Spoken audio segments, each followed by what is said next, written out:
Okay, so I have a real privilege to actually introduce this lady to the stage. She is the president of the Younique Foundation. She is, we are really, really lucky to have her here and to actually get to hear her speak about something that we hold so dearly to our hearts. And I know how much you value our foundation and the work that it does.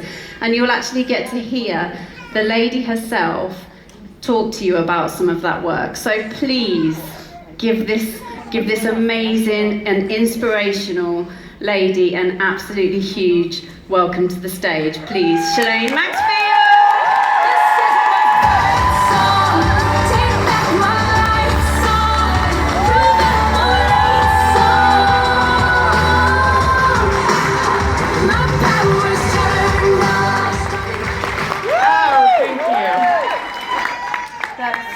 Very welcoming of you. I've been practicing my accent too, but I don't know if I dare do it.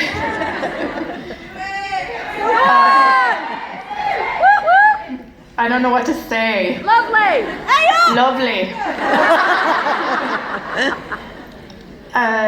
Yeah, I shouldn't have said that. I just made myself really nervous.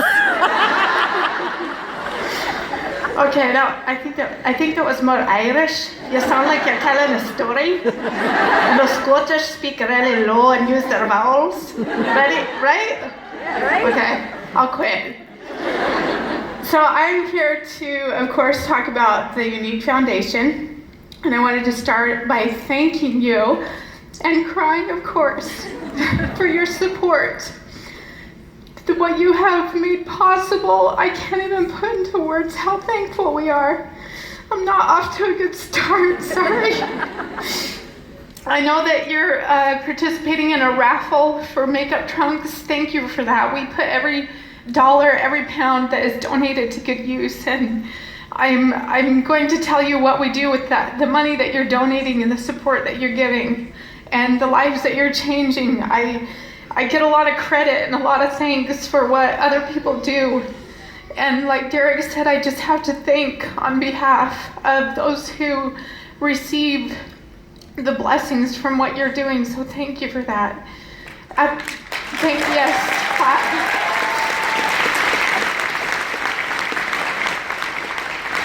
I'm just going to quickly go over what we do at the retreats so you understand what they're all about. I know some of that information is online, but I'll go over it quickly. I'm going to answer some of the questions that we get asked a lot.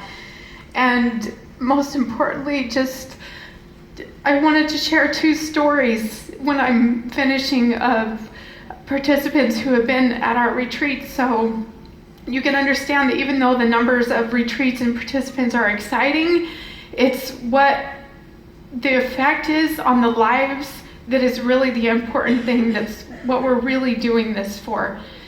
So, the retreats.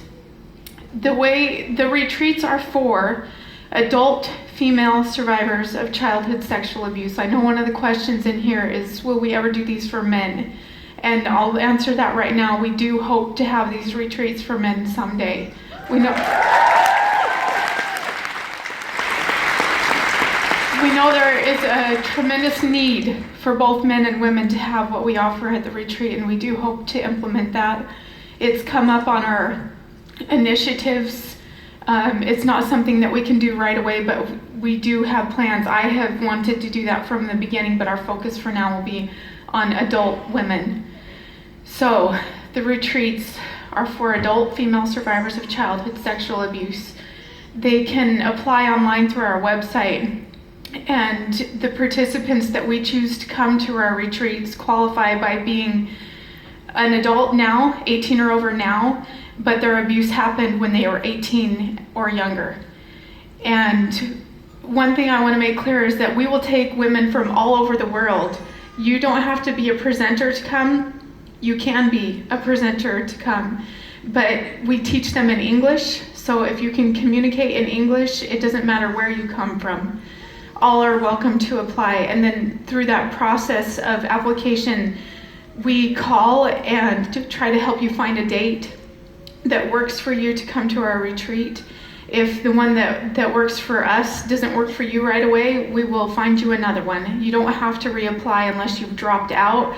Your name goes back into it's kind of a lottery depending on how big the waiting list is at the time, but we don't reject anyone who qualifies just because they can't come right away.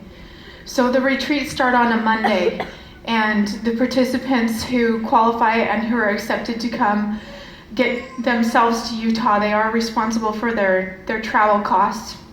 And then we will meet them at the bus depot or the airport or at a designated spot, and then we'll go up to the retreat.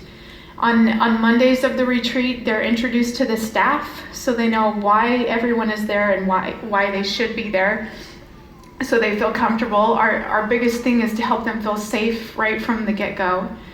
And that same day, they participate in a Japanese art method called kintsugi, where they break their own piece of pottery that we give to them, and then they repair it with golden lacquer. And you can understand how a metaphor like that would be particularly meaningful to women who feel broken. We try to help them understand that even through brokenness, there is still beauty. Also on Monday night, there's a drumming circle that's taught by a career therapist who is now retired. He teaches them to listen to their heartbeat, to be in tune with what their body is saying, because a lot of survivors of sexual abuse disconnect from their body because of the pain. They want to dissociate, and we try to help them make that connection in a healthy way. On Tuesday and Wednesday, we offer a variety of classes that each participant is able to sign up for. They get to choose the ones that they want, the ones that they feel will be most beneficial to them. There's about 12 different classes. Some of them include yoga and Muay Thai. Muay Thai is a form of self-defense. There's journaling and art journaling, a mindfulness nature walk. There's cooking and nutrition classes. There's a class on forgiveness and assertive communication. Just a variety of things, but all of them were specifically chosen not only to promote healing, but something that they could continue to do at home. Because we know we only have 4 days with them. We know we can't do a lot in 4 days, but feedback would indicate that we do enough in 4 days to help them get to where they need to be, to get to that next place, to give them the courage and the tools to continue to heal. On Thursday, that's the day that I usually go up there, and I love being there on Thursday. So many times I have seen people who are clearly dear friends when I'm up there on Thursday, and I'll ask them how long they've known each other. They'll tell me that they met on Monday. And the sisterhood that they develop, those bonds that they form just in those 4 days, is truly special. It's truly something to behold, just a really beautiful thing. So that is the gist of what happened. I also want to say, because we get this a lot too, that we don't expect participants to divulge the details of their abuse.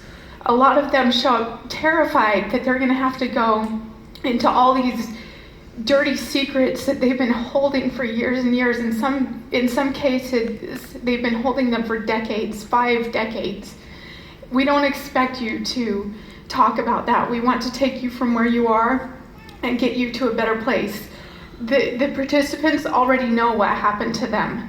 We just want them to be able to deal with it when their triggers come up and to give them hope. That's what the Younique Foundation retreats are all about, is giving women hope. So some of the questions, I'll go over those. Will we ever consider helping victims of other kinds of abuse, not just sexual?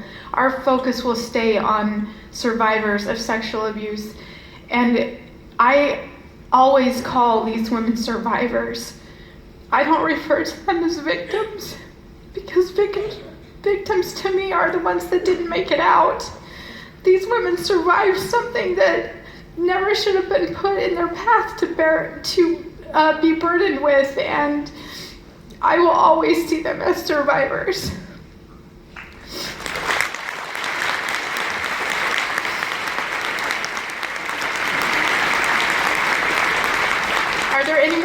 Are there any plans in the future to open more retreats across the U.S. and in other countries, example UK, Spain? We do hope to expand. It's an initiative that has come up recently that we hope to pursue. There's a likelihood that we will do a second retreat in the US or in London first. So I'm not making any promises of when that will happen, but there's a tremendous need that we've discovered through research that London would be a good place to have another retreat.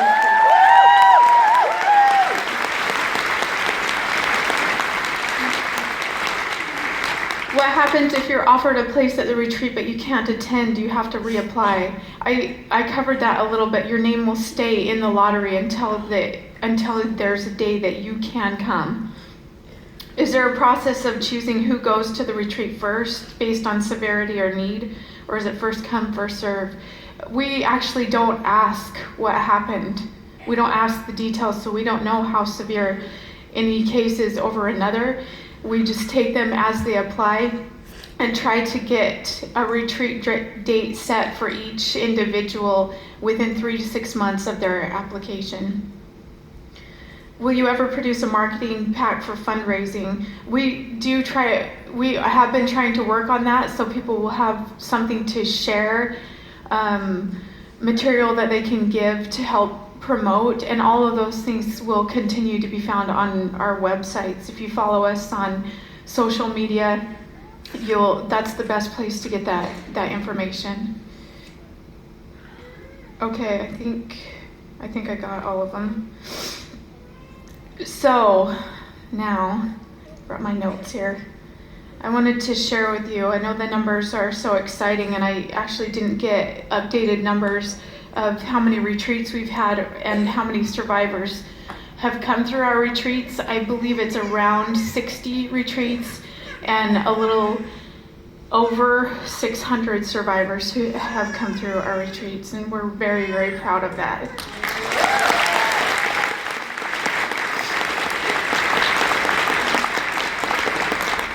But let me tell you why we're proud of that. It's not about the numbers, it's about what they reflect. These women have faces, they have names, they have lives. They're not just numbers to us.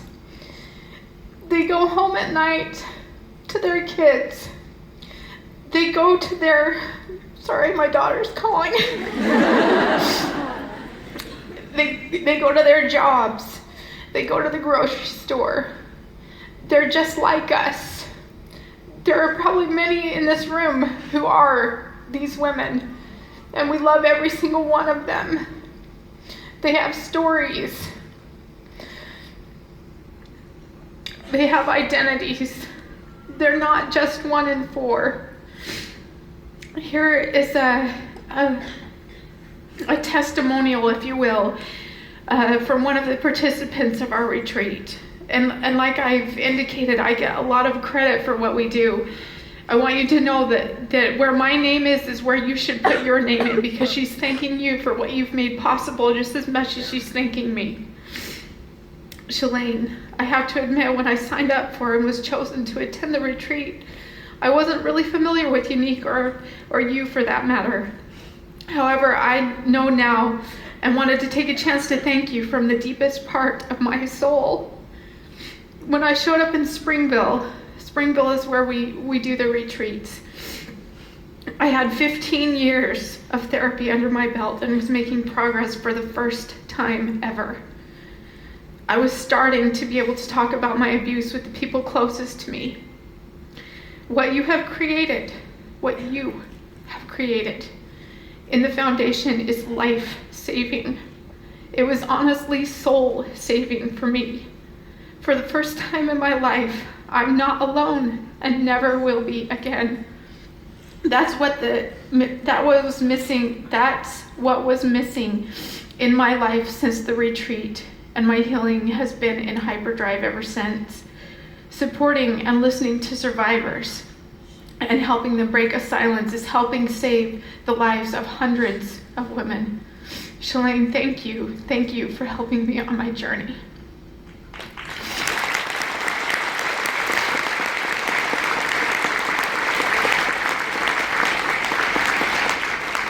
Here's another one. She gave me permission to use her name, but I'm not going to use her name because her name could be the same as your name. And I say that because I want you to understand that no matter what your name is, there's a survivor who has your same name. A woman who has a family, who has a job, who goes to the grocery store. She's just like us. She might be one of us. Here's what she said. Attending the retreat has literally changed me in almost every way. I learned so many useful tools to help me recover from the trauma of my childhood that I still use every day. It gave me a new perspective and insight into what the trauma did to me, and I left feeling empowered and renewed. I was able to come home with resources and a plan to reclaim my hope for a healthy and happy future. I had been through years of therapy, both individual and group. It was all helpful, but the tools from the retreat were the missing pieces for me. Since returning from my retreat, I have accomplished so much. I was able to move beyond my past, leave an emotionally abusive relationship, learn to love myself, and today I'm happily married to a wonderful man who truly values me. But most importantly, I value myself. I will forever be grateful to the founders, staff, participants, volunteers, and donors of the foundation. It was a saving grace.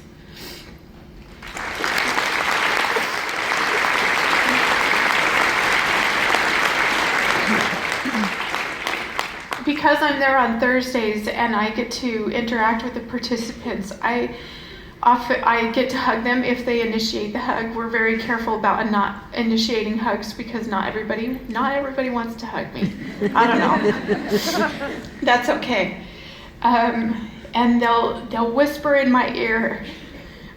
And the first time, and I've been told many times since, but the first time someone told me that we hadn't just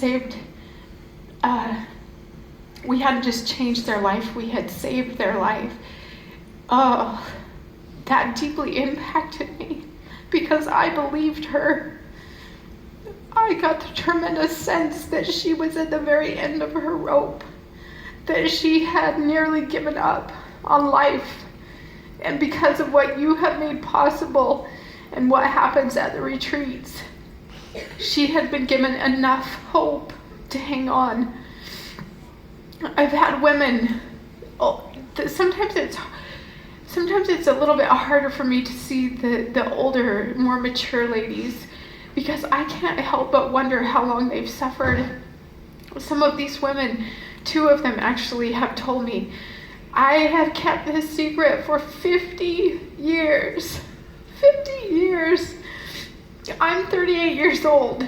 That's 12 years older than me that these women have kept a secret that never should have been theirs to keep. They have carried a burden that was never theirs to carry. And I feel so honored and so blessed to offer them a glimmer of hope. It's sometimes overwhelming to receive personal messages on Facebook. People will reach out to me in desperation because of the pain that they're feeling, because of what they're going through, because of something they just found out about their own child. And it's hard. It's hard to hear those things. But the thing that keeps me from losing my sanity about knowing that there's so many people to help is knowing that I am helping them, that we together are giving these women hope. So thank you from the very depths of my soul for that.